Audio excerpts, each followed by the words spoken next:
Hello and welcome to Concert Pipeline. I'm Steve Jones. Today on the program we have an artist named ToBy who had a really good chat with. We had a great time talking, and he's spent a good amount of time in the Bay Area. He lives in Southern California, but he's put out what you might call his first full album called L'Esprit. It's French.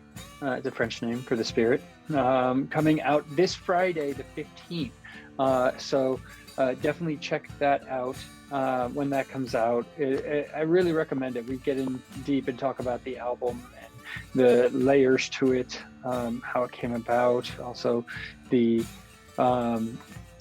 spirit with it tied to his grandmother. So had a really good conversation with ToBy. But before we get there, I'll give just, brief update about what's going on in my world. I guess starting most recent, then work my way back a little bit. Received a text a few minutes ago from PG&E, who's going to be shutting off my power.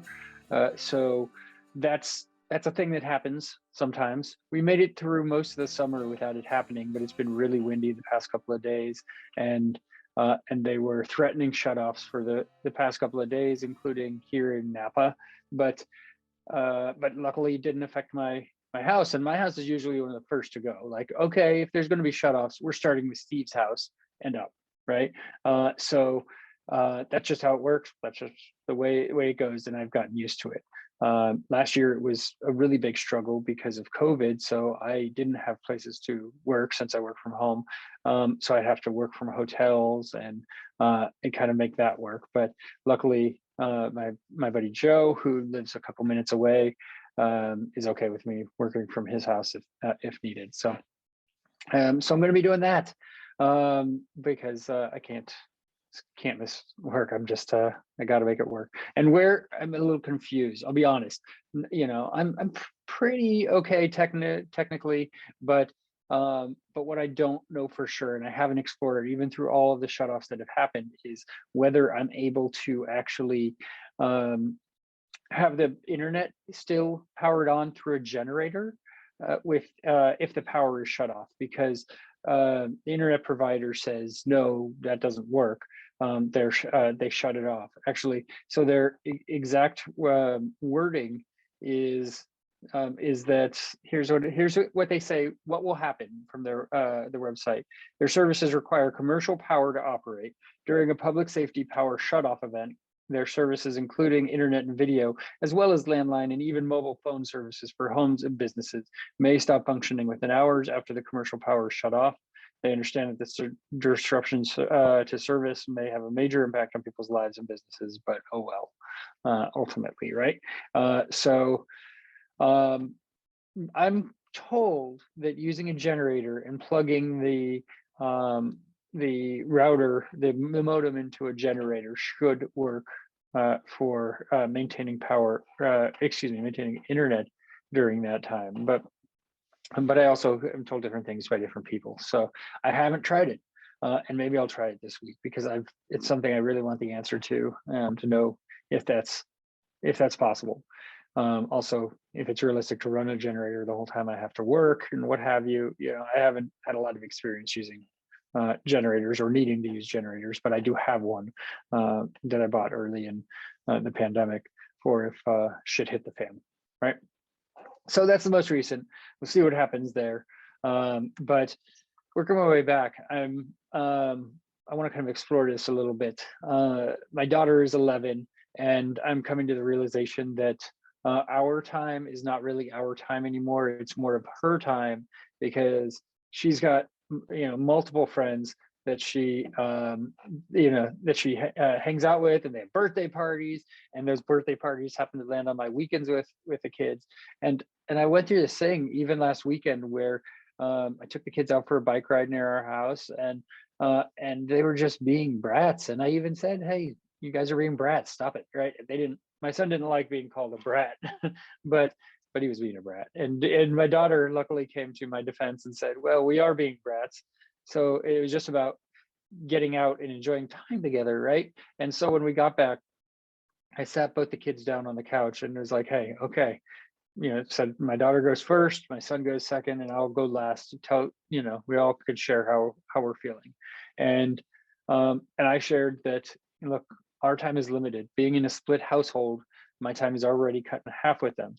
Take out any additional time outside of that for, my daughter's dance classes, or, her going and hanging out with friends or what have you, and that's not work, obviously school, that's not a lot of time that we get together. So we need to enjoy it, and just get out and have a good time together. And even if that's riding bikes or what have you, right? Just make the best of it.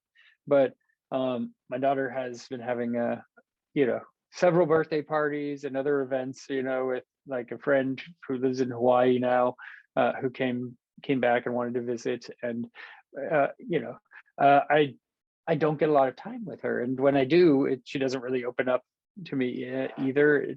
It's one of those things where, like, I'll ask her, "Hey, how was school today?" And she'll use the one word, "good." And then so I started telling her, "Okay, use a word besides good." Then she says, "Great." Okay, how about something that doesn't start with a G, right? Uh, it's just like, come on, that's pulling it out of her. And even dropping her at her friend's house yesterday, the one that's from Hawaii. That friend, I asked her, "Hey, how's Hawaii treating you?" And she said, "Good." And I'm like, there's that G word again, right? After I had just finished talking to my daughter about it. So I don't think it's just my daughter. That, I guess, gives me some comfort that there are other parents out there as well who are in similar situations with their kids, and their kids just are shut down with their parents a lot, or with adult figures, and don't open up a ton about what's going on in their world. So I'm trying to grasp with that. She's getting older, and my time with her is limited at this point. Want to make the most of it, and so maybe I need to take them for a trip coming up. Also, duck hunting season is starting in a week and a half, which I'm excited about. But that's going to be taking my time from my kids. That's going to be one of those conscious decisions that I make to give up time with my kids, which is already limited, but to actually give it up. So I got to do stuff for me though too, and I've realized that in recent years that I can't just do things for others, whether that's someone I'm dating or a significant other in some sense, or my kids. I do need to very much take care of them, and they definitely come first, but that I also need to take care of myself. And getting out duck hunting is pretty therapeutic for me. I'm not the best duck hunter, but I love the experience of it. I love the camaraderie.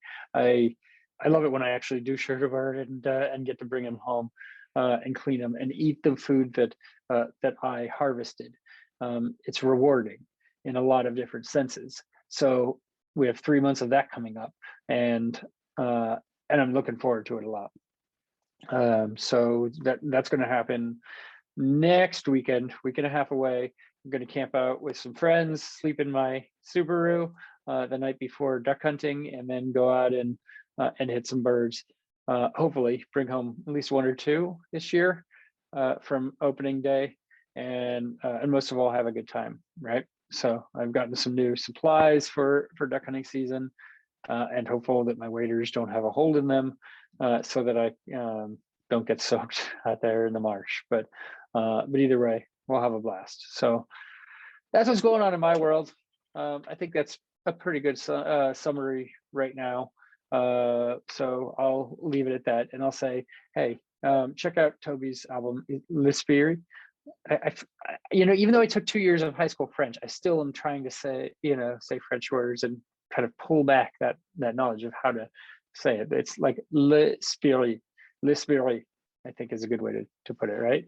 Album is out October 15th, so definitely check that out. But right now, let's get into my conversation with ToBy. Oh, yes, ToBy, how you doing? Doing good, man. What's going on? Not too much. I like your setup. Thank you. Thank you. Yeah, this is my room. I wish I did my bed, but I kind of rushed to get this all ready. You didn't make your bed, seriously. Come on. No, Okay, that's on me. no judgment here. Mine is over there, and it's half made. So we're there's the half effort of like, okay, I'm pulling the comforter up, but I didn't, tuck it in or anything all night. So, Some um, people just don't have the time, that's it's all you it just is. don't have gotta go. You got places to be. The bed, it either works or doesn't, right? So yeah. Um, how have you? I want to start. I like to start with kind of asking, especially with these weird times that we're in right now. How are you holding up? How are things for you over the past couple of years?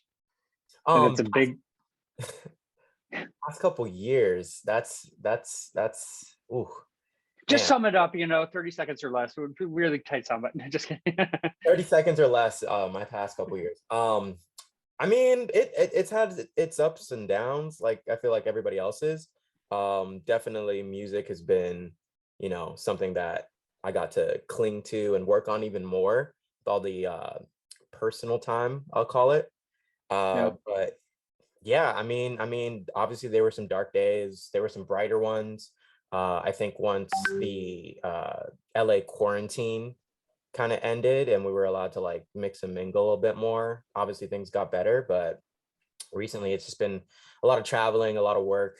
So I kind of forget what those times were like a little bit. yeah. Did you do a lot of Zoom writing? Like I've talked to artists who've done Zoom sessions, and it's like this weird dynamic, but you I make the best of didn't I didn't do any Zoom sessions, I'll say. What I did do though is kind of like self-invest. So I use the time to like build my home studio, like get monitors, get like good recording gear, and then I just really, really went hard on production and self-recording. Yeah. And so the new album is The Spirit, and we can get into kind of the depths of it. But really, I mean, it's a powerful album. I want to say, and you really show your range. I would say in the album. Tell me kind of a little bit of how you approach creating The Spirit. Oh yeah, sure. So it was recorded over the course of, I mean, 2017 is maybe like the first song I recorded for it. So it was recorded over the span of several years. It came together a little more naturally than I'd say my other projects. I know with the Outside EP, I was working on each song back to back to back, just because I had all the beats there and I could, knock it out within a certain time frame. But with L'Esprit, I was really just like kind of cherry picking moments in my life and songs I wrote in those moments while they were still kind of fresh and concocting a narrative. I was like kind of like Lego building a narrative from, just the span of the past 4 or 5 years. Yeah. And so tell me kind of about your grandmother and how this album kind of relates to her, right? Like, and kind of your approach. I know you kind of, I feel like she was a presence during throughout the album for you, right? Absolutely. Yeah. I mean, my grandma, she was my best friend. Uh, she loved me and made sure I knew it. We were very, very, very, very close. And I remember when I started doing music, she was kind of like my, person in the corner, my ref, my champion. So she was very proud of me in that regard. And I just wanted to make something that not only paid homage to her memory, but also introduced the kind of actual spirit, that she was in my life, and the advice that she'd give me, the things that she'd tell me whenever we talked in the morning.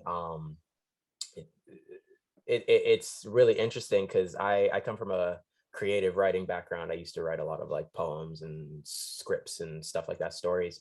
So I thought, what better way to introduce myself to the world than to have the person who kind of really formed me and raised me and shaped me tell that story with me. So Yeah. Had she been a presence, and supportive in that sense, like since you were a kid, like when kind of how oh far back yeah, did this go for you? yeah, she was. I mean, I'm from Haiti, and I don't know how Yeah. much anybody knows about traditional Haitians, but it's like any immigrant household. It gets intense. You know, people have expectations of you. People really want you to be something because they worked so hard to get here so that you could grow up to be something. And my grandma was always just like, let him be what he wants to be. Let him do what he wants to do. He's clearly creative. Don't put him in a box. Don't stress him out. Don't like get mad when he doesn't, bring home a good like math test. That's not his strong suit. Like she understood. She really, really got me, I think. Yeah. And so your parents, like with the, being traditionally from Haiti, like they didn't approve of your rapping career at first, right? At first, I mean, I don't want to throw them under the bus. They've come around, and they're very supportive now. But no, at 17, um, still going to Sunday mass with my mom. You could not tell her anything about me rapping that wouldn't make her upset. Yeah. What do you think it is that made them come around for you? And Um, did they both come around, both your mom and your dad? my dad's always been my dad. It's actually kind of funny. So, we share a name. I'm not a junior, but like our first American legal names are the same. And his one worry was that people would think he was making the music. And I was like, that's the most ridiculous thing I've ever heard, just because our names are the same. Yeah. But my dad was a little more lukewarm about it. He didn't like it, obviously, but like he wasn't going to actively stop me from doing anything. My mom, on the other hand, she was kind of the more intense one. She had this, idea of respectable careers, et cetera, et cetera, et cetera. But I'd say the thing that made them come around is in 2015, when I was in college, my school actually asked me and my band to like perform at a TED Talk that they were hosting. And like I got my parents tickets, I got my whole family tickets. They all saw the show. There was no cursing, so they were fine with that. And I think that was like a moment where they're like, oh, Reggie's actually, Toby's doing something with his life. Like there's a path for this. Yeah. Yeah. And so do they come to your shows when you have them now? I know you've only probably had a handful of shows recently, but I mean, do they frequent your live performances? When they can. The thing is, I'm kind of in a couple different fields. So they've been to some plays I was in. Since I'm acting, they're very supportive of when they see me on TV, if I'm in like a commercial or something. In terms of a recent ToBy show, I can't say that they've been there for, but they're always welcome. My whole family's welcome. I wouldn't be where I am without them. How excited were they about the Denny's commercial? Oh man, I got I got a text from my sister with a video of her and her boyfriend, and they like paused it and they like filmed them watching it and like cheering. It was so cute. Nothing like that's happened to me before, so that was like a really cool moment. Yeah, yeah, that's pretty awesome. And what sort of plays do you do also? What So are you funny acting? enough, yeah, I mean, I have a degree in theater performance. I was doing a lot of Shakespeare. Back in Miami, I was doing a lot of stage plays.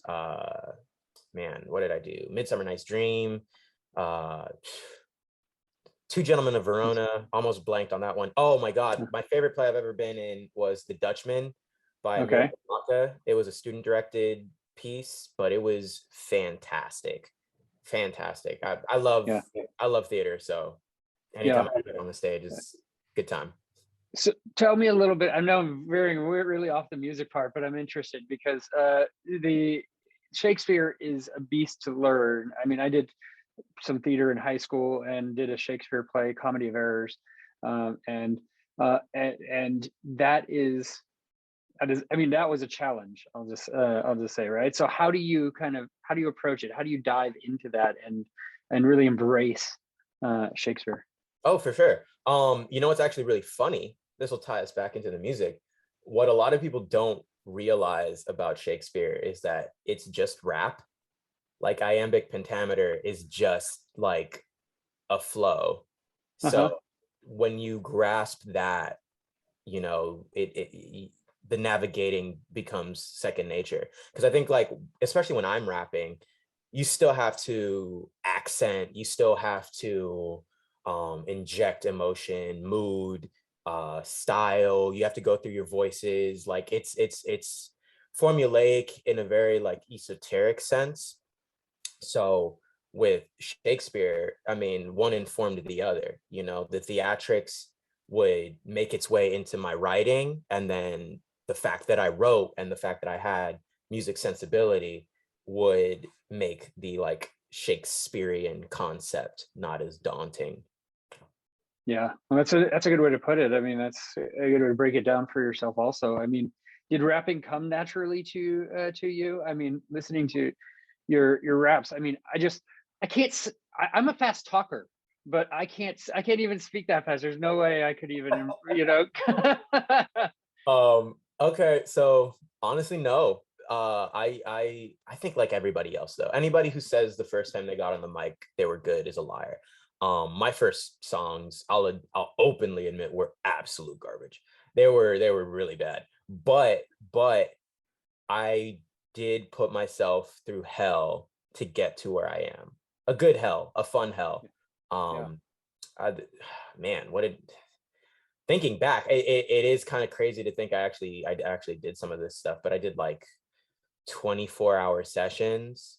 I was living with the producer when I moved to LA, who his whole thing was he doesn't sleep and he makes songs in 5 minutes. And what we would do is I'd have to have the lyrics done before the song was finished. So I it's constant training. It's regimented. How badly do you want this? What are you willing to do? The same way a guitar player practices scales every day to get faster and better and better. It's no different. It's always a workout. So yeah, with a lot of the stuff on the spree, that was just all of the best, dopest, like coolest, most impressive. I'm always trying to impress myself when I listen to my music. So that's a compilation of a lot of those feats. yeah. And going back to the street, like, tell me about the process for you between kind of putting the album together. I mean, I'll notice that there are, you know, there are songs where you're rapping and then it kind of it slows down and then it'll pick back up and into the rap, and toward the end you have some of those voice recordings of your grandmother, I believe, right? Mhm. And like, so tell me kind of about that process for you of how it all came together, you know, to make that album. Oh, absolutely. I mean, like I said, I was learning a lot of self-recording techniques over the years. So this was one of those projects where I actually got to record more so in isolation on a few songs. There are a couple songs where I had engineers in the room and we'd go back and forth on like, different intonations and ways to approach vocal performance. But in terms of the slower stuff, like I think Want Me to Do, Similar Road, Winter, I was by myself tracking those. So I really got to express without fear of judgment, which I know sounds silly because whether or not an engineer is in the room, I'm going to be performing these songs in front of people at some point. So like fear of judgment seems a little weird to go into a session with, but it's human, it's natural. I think, you know, if you're, digging into some really heavy personal stuff, the last thing you want to do is get like a weird look from somebody. It'll throw your flow off, it'll throw your mood off. Um, so yeah, I mean, I knew I wanted to have both. I knew I wanted to have uh excitement and hype and loud, like volume was a big theme for this album. I wanted it to move in the direction of the narrative where the highs were high and the lows were low. I wanted the volume to match that. And I think having softer songs um in juxtaposition with, too fucking cocky. I don't know if I can curse, but that's the name of the song. You can go for it. Yeah. So like juxtaposing, say, like, I don't know, Remind Me or Sinners or something with Too Fucking Cocky was necessary. I love whiplashes. I love like breakneck speed, like what's going on here, what's going on there, what's going on here, what's going on there. And it's also a testament to how my mind works too. I I have like zero focus, and I'm always on to the next thing. I'm talking about the next thing. I go from here to there. Um, my comic book collection is all like, it's not uniform. It's like Garth Ennis, Frank Miller, Brian Michael Bendis. Like it's like I'm Yeah, all over the into place. a bunch of shit. I'm into a bunch of shit. Yeah, yeah. I feel you. And you're based in LA? Yes, I am. Yeah, but do you spend a decent amount of time in the Bay Area? I'm in Napa. Oh, for real? Yeah, Yeah, I go yeah, up to San yeah. Francisco all the time. Yeah, you're here in August for the Coast release party, right? That's true. Yes. I got to shout out my Yeah. guys, Baghead, DJ Say, Professor Gable, Afterthought, everybody up in the Bay. Y'all are the dopest, and I love you. Yeah. Yeah. Tell me about your history in the Bay. Like how often do you get up here? What's that look like? That's actually more recent than anything. I say I love you only because I mean it, and also because I was fortunate enough to have met a lot of these artists and producers in a really familial setting. Like the stakes were like, it didn't feel like some artist on art, like artist to artist, like yo, like I'm gonna fuck with you. Like it's not, it wasn't like really businessy. Basically, my man Afterthought hit me up on Instagram because we were on some posts. We were honestly just like networking, pandemic networking. Literally, everybody Yeah. was home, everybody's on Instagram. But we met on a post, and he was like, "I'm gonna be down in LA. Let's just get a session together. Let's see how it is. Just work." And when we met, the vibe in that room was so friendly. Like we related so instantly that like it felt like we jumped 2 to 5 years ahead in our friendship.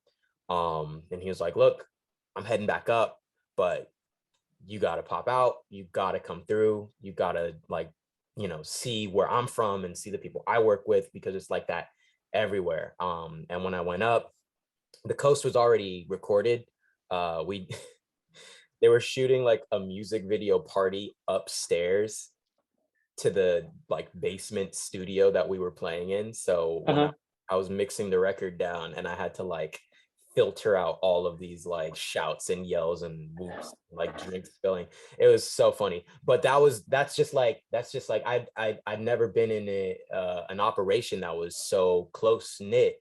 They all really, really love each other, and they've got each other's backs, and it's so family that when I went up, it was like I'd known them for years, and instant connection, really.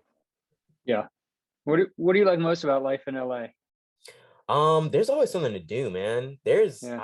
I'm from Miami, which a lot of people would think there's a lot of stuff to do, and there is, but creatively, I can find myself in more spaces and interesting spaces and spaces that are worth, I think, my time out here than I have been out there. And also it's just fun, there's mountains, it's anything you could ask for. Mountains, beach, desert, if you're into that, cool food, cool people. Yeah. What's Yeah. not to love? Yeah.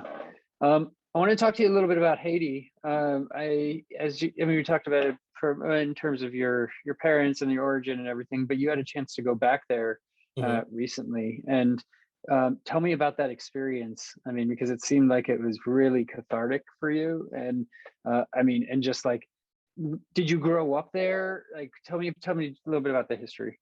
Yeah, sure. I mean, so I was born in Miami. I think me and my brother were the only two siblings of my immediate family that were not born in Haiti. My sister was born in Haiti, parents, everybody else. But I spent virtually half my life there. Like I would say I grew up half in Miami, half in Haiti.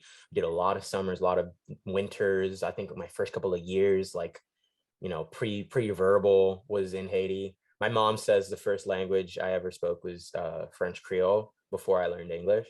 So yeah, my ties there are very strong. As for the most recent trips, I mean, they were definitely cathartic in a sense. They were sad. I'm not gonna lie, they were really sad because we were burying my grandma. So there was a finality to it. But I hadn't been in a while, and not that I forgot where I came from, but like I forgot how strong those roots are, especially musically, because I know when I was starting to write music as ToBy, a lot of those early songs I'd write in Haiti because we'd just be there, on a family trip or something. But those songs I remember more than a lot of other music that I dropped in that I wrote in like a studio or something, just because I have those like location specific ties. So Yeah. revisiting those, after the album was done and mixed, and after the events that the album was inspired by kind of reached their own conclusion. And then on top of that, the like personal experience of, that really fresh grief, that like kind of openness of the situation. uh it was a lot of emotion, it was a lot of feeling, and it was a lot of gravitas that I had to figure out a way to live with, and I think I'm still doing that. Yeah. And with your grandmother being such a presence for you and kind of, saying goodbye to her in that sense, I mean, did it feel right to be there and like a solid closure, for you with someone who was such a big presence? Oh yeah, absolutely. I mean, it was more of an inspirational thing, because I think the whole time I spent most of my time in Haiti, this last trip, comforting other people. I allowed myself, a moment to feel what I needed to feel, but a majority of it was making sure my mom was okay, talking to my brother, connecting with my sister, like just like doing what she did. I feel like it was more of a lesson. Like, okay, I've given you all of these things. I've shown you a way to live your life, caring about people and giving them respect and showing them love, and being like someone who can hold the weight of other people's burdens. Um, Now, can you do it? Like, what's the application of that? So, yeah, I would say so. Well, and tell me a little bit about the music of, in Haiti. Like, what is the feel, the vibe? What have you learned from Haitian music? Oh man, compa is awesome. I came back with a CD. I steal a lot of stuff from my dad. Like I steal shoes and like music and CDs and stuff that he just doesn't listen to, or he has like ported already. So I stole like this 25 track Haitian compa like mega mix. And I listen to it when I drive, and it's so lively. It's a party. I mean, it's Caribbean island music. It's close to like DR bachata, like those rhythms are very similar, but I think the fact that a lot of the songs are like in French actually influences some of the playing. There's some really complex guitarists and drummers in Haitian music, and I never knew because I took it for granted growing up, and I didn't understand like as much theory as I'd say I do now. But yeah, it's really, think like really complex prog dance hall music. It's awesome. It's really, really fun. Yeah, yeah, I mean, that sounds really cool. I mean, check some of that out. I'll Anything send you you. would, yeah, anything you'd recommend offhand? I can. Oh, I mean, you got to start with the classics. There's T-Vice, Karimi. Man, I'm drawing blank right now, but there's a bunch. I mean, Sweet Mickey. Oh, I could go on and on if I remember these names, but give me a second and I'll start with those three. T-Vice, Sweet Mickey, and Karimi, Carimi. Okay, okay, cool. I'm jotting it down. Cool. I like it. Was ToBy Season Volume 1 your first album? It was not. ToBy Season Volume 1 was meant to be just a mixtape. Hmm. but we had access to, DSPs, Spotify and whatnot. And that was always the shift that music was going to. SoundCloud was getting a little less and less, you know, active. So we had the channel to put it on Spotify and Apple Music. So we just did. All the music's original, but I wouldn't call it an album. What's that differential for you? Like, I mean, between a mixtape and an album, if it's all original. That's a good question. I think it all depends on the artist. I think ever since Drake was releasing fully produced, mixed mastered, like really, really well thought out and concepted mixtapes, he kind of shifted the narrative from like literal definition to a connotative definition. Like I think if the artist doesn't feel like this project is a mixtape, then it doesn't necessarily have to be an album. Like it's what he's saying it is. It's a mixtape. Yeah. And yeah, I think we've come a long way from the whole like, oh yeah, it's all industry beats and he's just freestyling over all these popular songs and he doesn't have any like, master rights or copyrights or anything on any of this other stuff. We're so far from that. A mixtape is whatever you say it is, and an album still has parameters, but it's also whatever you say it is. Yeah. Have you started performing some of these new songs live? I have. Yeah, I had a show. Got to shout out Breaking Sound because they're an event company. They throw shows all over the country. But I had a show in downtown with a killer band, and we did all album material. I think it was like a couple weeks ago, and yeah, it went off. It was a lot of fun. How did it feel to be performing in front of live audiences again after, I mean, a big break like that? I was worried I would, not be as fresh or like I'd stumble through it or something.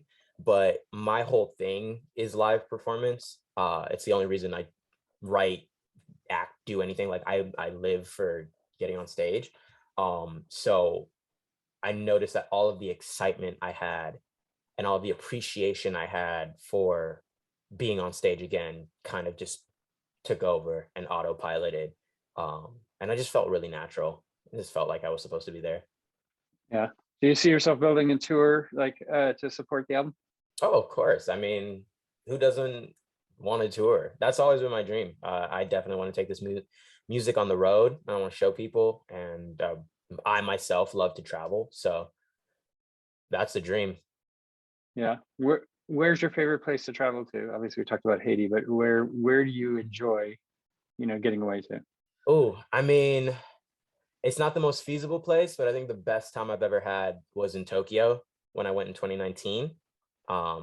That Tokyo is just magic. I've always been kind of like, a fan from afar, but I always leveraged that with the fact like, oh, I don't know what it is. I'm, aggrandizing it in my head, etc. But when I went, I was like, oh, this is more than I could have ever expected. Like, this is awesome. I'm having a great time and it's very relaxing. Love Tokyo, love Chicago, love New York. I'd easily, take up any opportunity to go to either of those places. Yeah. I saw a couple covers that you did, Billie Eilish and Donald Glover. Um, Tell me about your approach when you're covering another artist. Like, how do you find that balance between paying tribute to the artist and kind of making it your own a little bit?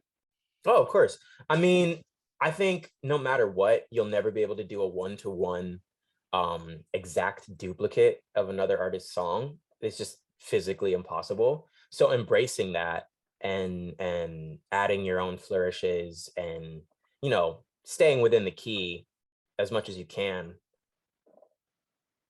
artistic choice. But I think it all comes from appreciation. I think it all comes from just like an admiration of what that artist has done in their originality and in their own specific creativity, and not trying to outdo it or overdo it really, but like recontextualizing it for yourself. Donald Glover and Childish Gambino is my favorite artist ever. So I'm always, interested and intrigued by like the stuff that he's putting out. Um, so it just felt right to cover. It just felt natural. Yeah, yeah, for sure. Well, I wanted to ask you, I mean, and I know this is kind of on a whim, but you have guitars right there. Any chance you want to play a song to Ooh. wind out the interview? You can say you can say no. You can say I no. say no, can I? Yeah. Let's save it for next time. Let's Okay. save it for Okay. next time. Yeah. Yeah. But I really like your balance between, again, we talked about it, but the soft, the soft stuff and the rap as well. I mean, just really having, I don't see a lot of artists that combine that like you do.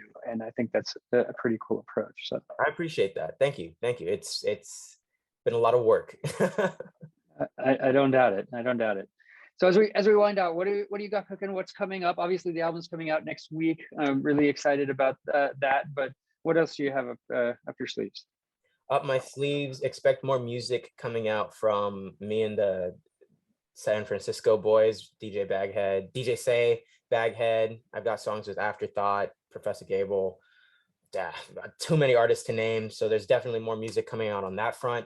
Definitely more covers, definitely more fun, new, cool content. We're shooting videos. We're getting it all ready. And obviously check out L'Esprit when it's out, October 15th. I worked super, super hard on it, and I feel like, people will enjoy it. So give it a listen. Yeah, absolutely. And before we wind out, I want to ask you about your approach when you make a video, because your most recent video, I forget what song it was right Are we offhand. riding? Yeah, yes. I mean, that was a pretty intense music video, pretty cool. Tell me kind of how you take the song and bring it to life through the Oh, video. for sure, for sure. Well, I have key points. I definitely try to keep in mind what the song is about, and it was super easy to do with this album because it follows a narrative that I was intentional about doing. So with that song in particular, I had key points, I had key tableaus and key moments that I wanted to portray. And the company that we shot with, Defector, they're really, really creative guys. They understood my vision and what I was going for. So it was, kind of just like a good match, and they were able to put my crazy thoughts into context and shoot it, and it came out great. Yeah, yeah, I really dig it. So, well, ToBy, thank you for taking the time. I appreciate it. And yeah, congratulations on the album, and wishing best of luck with the rollout this next week. The episode will be live in like a week. I'm gonna probably try and shoot for have this one out, early next week also. So it'll be in advance of the album coming out and everything. So Oh, perfect, I'll send, perfect. yeah, I can send links along and everything. So when it's live, so. Oh, I appreciate it. Thank you so much. No, this was an awesome conversation. Thanks for having me. Yeah, of course. I agree. It was really fun to chat with you and learn about your history. So Likewise, likewise. all right. Well, you have a good weekend ahead, okay? All right, you too. Take it easy. That was the interview with ToBy here on Concert Pipeline. And that takes us to the final segment on the program, the music news.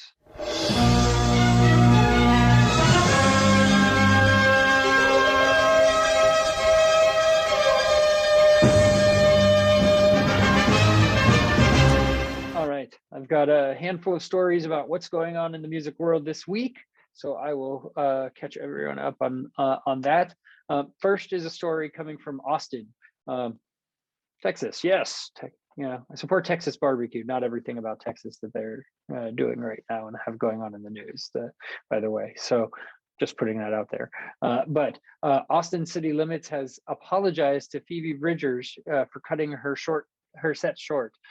So artists sometimes are used to festivals cutting their set short if they come up against curfew.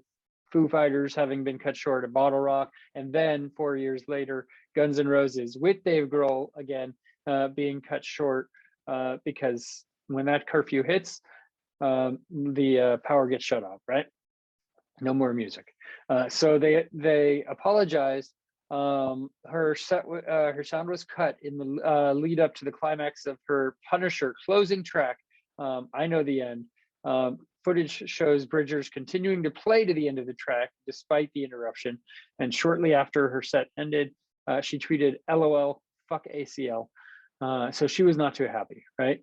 Obviously, you put on a set, you work with promoters and the actual festival. You don't want to get cut short. But let's dig into a little bit more about what happened there. So in a statement to the Austin American Statesman, a festival spokesperson attributed the premature end of Bridgers' set to a miscommunication on stage by ACL festival personnel. So the festival also donated to Texas abortion funds with Bridgers' recent support through a cover of Bo Burnham's "That Funny Feeling." So they knew that the chief supported this fund. Also, I mean, Texas Abortion Fund probably needing a lot of support right now with everything that's going on in Texas. So they said, "We wish this had not happened and extend our apologies to Phoebe. After positive conversations between festival organizers and the artist about the situation, ACL Fest has made a donation to Texas Abortion Funds to show our support for Phoebe and an organization close to her heart." So positive news, from something that sounds like was a mistake and not a curfew issue. So let's talk let's talk about a Guinness World Record here. Tony Bennett, right? He's released a new album at age 95, and he sets a Guinness World Record. So, Love for Sale is the crooner's latest album, with Lady Gaga celebrating the music of Cole Porter. Lady Gaga says she has loved singing with him over the course of their 10-year friendship. They've done a lot together, actually, over the years, from what I recall. "I see a young boy every time I sing with him, and it just makes the experience of singing so freeing. To have it be about two souls singing together, and then at the same time, I also take in his wisdom, the wisdom of all his years." Love for Sale is his latest studio album of a career spanning more than 70 years. Insane. He's been doing it forever. Well, since he was 25, apparently, right? The crooner has received 19 Grammy Awards, 19, including the Grammy Lifetime Achievement Award. That's a big one, right? Lady Gaga first recorded the single "Lady is a Tramp" with Bennett in 2011. The duo then recorded their first full album together, Cheek to Cheek, in 2014. So Tony's latest accomplishment of the oldest person to release an album of new material marked his 5th Guinness World Record. He's made 5 Guinness World Records. That's pretty awesome. So he also holds the following records. He's the oldest person to reach #1 on the US album chart with a newly recorded album with Cheek to Cheek. Longest time between UK top 20 albums of 39 years. He's the oldest person to enter the UK top 20 album chart with duets, an American classic, at age 80, and the longest time between the release of an original recording and re-recording of the same single by the same artist. So Tony Bennett has a new album out. If you're in the market for some new Tony Bennett, yeah, you could check that out. Okay, so this is an interesting story. 2/3 of music fans are in favor of vaccine or mask mandates at concerts. And you might on the surface say, okay, yeah, well, that makes sense because nearly 2/3 of US population is vaccinated in some capacity at this point. Well, it might be a different story in terms of when it comes to concerts. So the report from Music Watch revealed that 67% of gig-going fans surveyed believe that venues should be employing mandates for the wearing of masks and proof of vaccination against COVID. 70% of those surveyed said they were also already double vaccinated, with the number going up to 80% for those who have attended a concert since 2019. So folks are starting to go to concerts, and a lot of them are vaccinated. 29% of unvaccinated fans that were surveyed said they would not attend a venue where vaccine requirements were in place, while just 27% of them believe that implementing such plans is a good idea. And 20% of the fans Music Watch surveyed said they were unvaccinated. So the minority is in the unvaccinated at this point. They obviously said they won't go to a venue where a vaccination rule is in place. Well, yeah, that's because you're not invited, so to speak. Although I know some people are, finding ways around that, which not the right thing to do, because the mandate is in place for not just your protection, but everybody else's. It's not just about you. Which is why the vaccine is there, right? It's not just about you. So, so that's a deal. And I can agree with this article, really, right? I'm on the fence in a lot of senses when it comes to going to concerts. I've gone to a small handful at this point, 3 or 4, since concerts opened back up, and I'm always really careful. Bottle Rock was the biggest concern. There were a ton of people there, but I wore a mask when I was in the crowd, and made sure that I was safe. And it wasn't a big jumpy moving crowd. So, and also my most recent, I went to Andrew McMahon in the Wilderness in a theater where we had second row seats. And I actually had a space between me and someone else. So I wasn't worried about it there. And almost everybody at that concert was wearing a mask also. And vaccines were required because it was in San Francisco. So that I felt pretty safe with. But there are situations where I'm not honestly feeling the most safe, and it's not worth risking to me. One example being flogging Molly. I would love to see flogging Molly. They're about to hit the Bay Area pretty soon, I believe, in Sacramento, and I would love to go to that show. But their crowd is too squeezed together, too tight, too jumping and up and down and active, and and I'm not sure how many people would be wearing masks or what have you, but I'm just not the most comfortable there in that situation yet. So maybe next year I will be. Hard to tell where things will be in a year, right? But I think generally speaking, I can go to most concerts and feel comfortable because I'm vaccinated and wear a mask when I need to. All right, a couple more stories here as we wind down. Gene Simmons avoided a fall after descending platform malfunctioned during a Kiss gig. This might be a sign because they keep extending their farewell tour. But he managed to avoid a fall as Simmons, Paul Stanley, and Tommy Thayer began dropping to the stage on individual platforms for opener Detroit Rock City. So this is right at the beginning of the Kiss show. The beginning of the show happens. They're coming from the sky down on their own platforms. Simmons his platform failed to lower all the way to the ground and became unbalanced, tilting and shaking. Simmons was luckily unhurt and managed to hold his balance throughout the ordeal, holding on to a cable as the platform eventually lowered to the ground, allowing him to escape onto the stage. So he got lucky, especially in those big platform shoes that they wear. That can't be the most, conducive to walking normally. He got really lucky there. He acknowledged the moment on Twitter, sharing a photograph of himself atop the wobbling stage. He said, "We are committed to you and to putting on the greatest on earth, even though it's not always as safe as we want it to be," he wrote. This happened 2 shows ago, and he actually shared a picture of the stage that he's on is tilting like at this angle, and so he's on it, and then the cable's right over on the side. It's pretty nerve-wracking, I'd imagine, especially because you're in front of a ton of people who half of them at least have their camera phones out and are recording. This is the first song. This is Detroit Rock City. This is one of the big ones, and it would be caught from 1,000 different angles if something did happen. So glad he's okay. Glad he made it out of it, but be safe. It's maybe the platforms don't need to drop from the ceiling. I don't know. I'd rather my favorite musician be safe and play a couple more shows, wind out their farewell tour and in style rather than risk their safety, right? All right, takes us to the final story on the program, and that is Dave Grohl, of course. So I'm in the middle of reading his memoir that he just put out, which is really awesome. I'm loving it. I'm sucked into it, and it's great. It's called Storyteller.